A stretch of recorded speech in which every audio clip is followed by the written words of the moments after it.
So S. Iswaran is one of the longest serving politicians in the ruling People's Action Party. He's widely credited for bringing the Formula One race to the city-state. Ironically, the trial is unfolding amidst Grand Prix fever still in the air, with the night race just over this past weekend. He faces accusations of receiving gifts while in office and obstructing justice.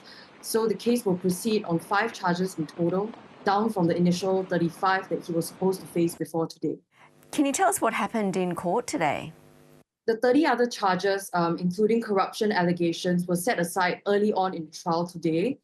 So Iswaran is facing a reduced slate of charges that now excludes 2 serious counts under Singapore's Prevention of Corruption Act, which could have led to a 7-year prison sentence or hefty fines.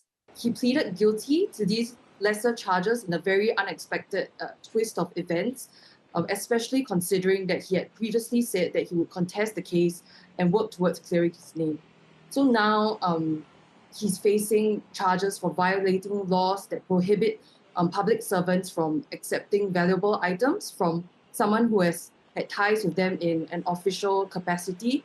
The prosecution has sought for 6 to 7 months, while the defense has asked for 8 weeks. But all of this depends on the judge, who has said that he needs more time to deliberate. So Iswaran is expected to be sentenced on October 3rd.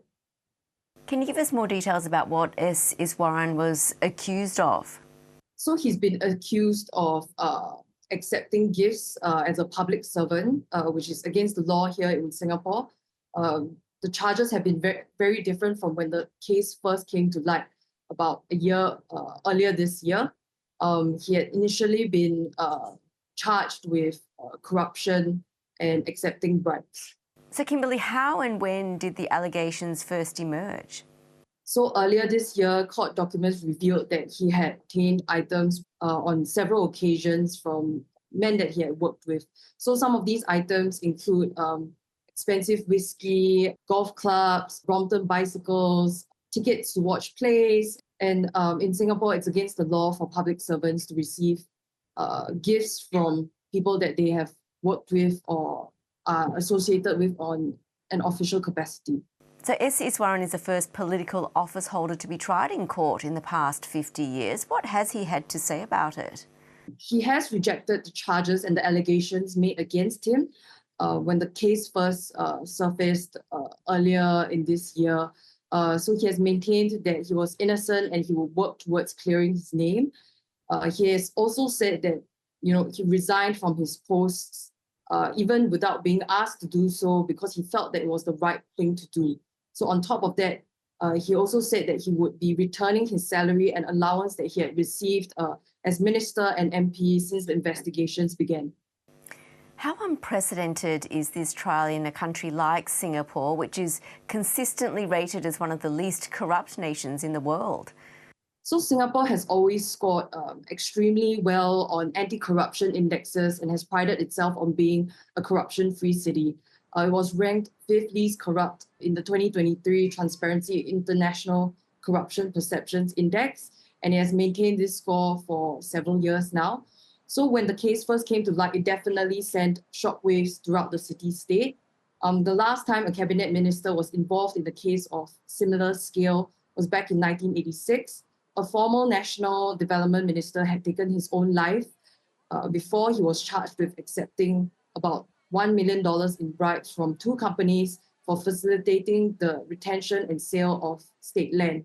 So as of now, Iswaran is the first cabinet minister to go on trial in Singapore's history. How are Singaporeans reacting? Will it impact their faith in the political system? So political observers have told me that it will still be hard to determine the extent of the negative impact on the party, which is heading to the polls quite soon.